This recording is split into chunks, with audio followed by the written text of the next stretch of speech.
Hi, I'm Gennavieve Lyons, founder of Lyons Property Mentoring. Today, I want to share with you some depreciation facts that could be saving you thousands.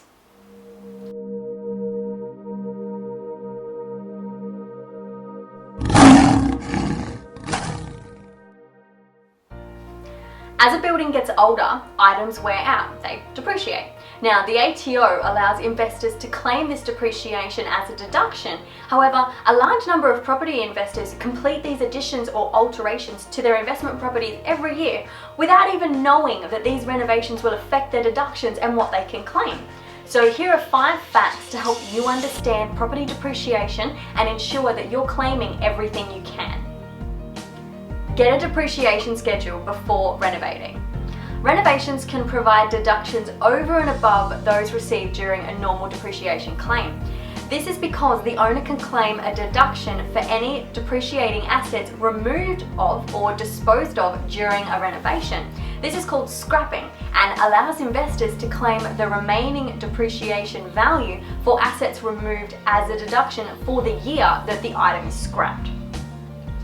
To be eligible, the property must be income producing before the renovations take place, and a site inspection and tax depreciation schedule should also be completed before any of the items are removed or before work begins to allow the quantity surveyor to take photos and value the items contained within the property first. Update your schedule after renovations. A second tax depreciation schedule should be prepared after a renovation to show any removed assets identified in the original schedule and the remaining depreciation amount that can be claimed for these items as an immediate deduction. The new depreciation schedule will detail depreciation deductions available for newly installed items or capital works expenditure, as well as the depreciation deductions for any original assets remaining for the life of the property, which according to the ATO is 40 years. Install assets that maximize future deductions.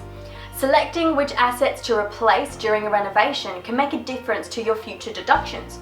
This is because each asset depreciates at a different value depending on its individual lifespan. For example, deductions available for the first full year of a depreciation claim for carpets, floating timber and tiles are all going to differ. Prior to 1985. One common misconception that investors have is that they can't claim depreciation on older properties. This arises due to limitations that the ATO placed on capital works deductions on residential properties built before July 1985. However, depreciation of plant and equipment is not limited by age. It's the condition and quality of each item which contributes to this amount. Therefore, owners of older properties can claim this depreciation. Renovations by previous owners. Often when an investor purchases an older property, at some stage since the building's original construction, renovation work's been completed. It's common sense. Although, like I just mentioned, the ATO restricts claiming capital works deductions for properties constructed before 1985, they can claim capital works for renovations completed after this date, even if the works were completed by a previous owner. Quantity surveyors will be able to discover any previous renovations, even the less obvious ones like new plumbing and electrical wiring, during a site inspection of the property. For more on depreciation schedules and everything to do with investing in property successfully, be sure to follow us on all social media and visit lionspropertymentoring.com to become a member of the training ring and start living a life on your terms. Happy investing!